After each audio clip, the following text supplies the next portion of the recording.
जय श्री श्याम दोस्तों। आज की ये कहानी आपके दिल को छू जाएगी। अगर आपको थोड़ी सी ये वीडियो पसंद आए तो वीडियो को लाइक, कमेंट और शेयर और हमारे चैनल को सब्सक्राइब करना। सच की आग। पंडित रघुनाथ और फकीर रियाज की कहानी। जिस रात गांव हरिहरपुर में तेज आंधी आई, उसी रात मंदिर के आंगन में एक अनजान नवजात रोते हुए पाया गया। आसमान बिजली से चमक रहा था और गांव के बुजुर्गों ने कहा, यह कोई साधारण बच्चा नहीं, कोई अलौकिक आगाज है। उस बच्चे को एक फकीर ने अपने हाथों में उठाया, वही जो रात भर मंदिर के बाहर बैठा रहता था, भिक्षा मांगता और फिर भी किसी को बुरा न कहता। गांव का सबसे बड़ा नाम था पंडित रघुनाथ शास्त्री। कट्टर परंपरावादी, धर्म में डूबे हुए और जात पात की दीवारों से घर बनाए हुए। वो मंदिर के मुख्य पुजारी थे और उनकी हर बात को गांव का कानून माना जाता था। रघुनाथ शास्त्री की बेटी नंदिनी उनसे बिल्कुल अलग थी। पढ़ी लिखी, सशक्त विचारों वाली, वह अपने पिता की परछाई से दूर जाना चाहती थी, लेकिन सम्मान की लकीरें उसे घर में बांध कर रखती थीं। जब फकीर रियाज गांव आया तो बस एक चादर, एक लाठी और आंखों में ठहराव लेकर आया। लोग उसे मजहबी भिखारी समझते रहे, लेकिन नंदिनी ने उसकी बातों में कुछ और पाया। शांति। वो शांति जो मंदिर की घंटियों में नहीं थी, वो अपनापन जो व्रत और पूजा में नहीं था। दोनों के बीच बिना बोले ही रिश्ता बनता चला गया। एक दिन गांव में मंदिर से चांदी का मुकुट चोरी हो गया।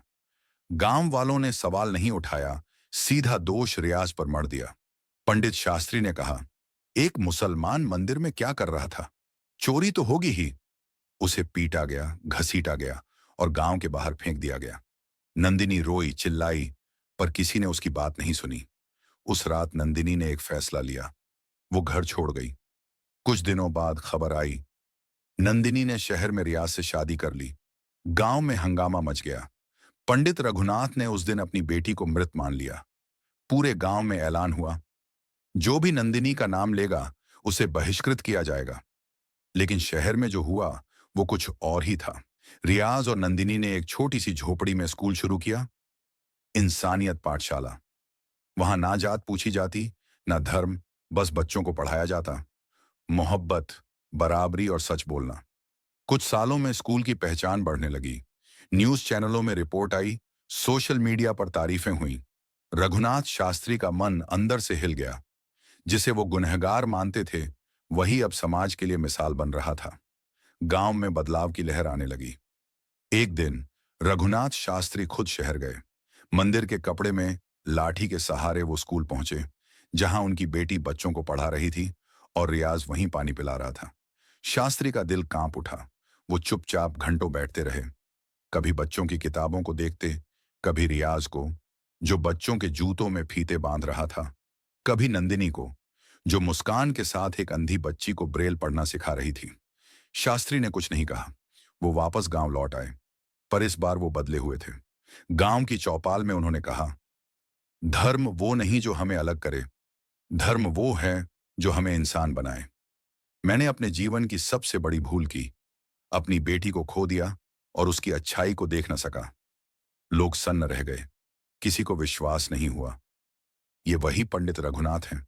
शास्त्री ने गांव के मंदिर में एक नई घोषणा की, अब से मंदिर में सब आएंगे, चाहे उनका धर्म कुछ भी हो, और पहली पूजा उस बेटी की होगी जो आज मेरी नहीं पर पूरे समाज की मां बन गई है। लोगों की आंखें भर आईं। रियाज और नंदिनी को गांव बुलाया गया। गांव के हर बच्चे ने फूलों की माला पहनाकर उनका स्वागत किया।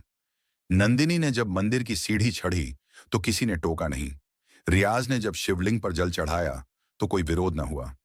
गांव की हवाओं में पहली बार एक नई सुगंध थी, स्वीकृति की, अपनत्व की और सच्चाई की। हरिहरपुर अब सिर्फ एक गांव नहीं रहा था, वो बन चुका था एक प्रतीक।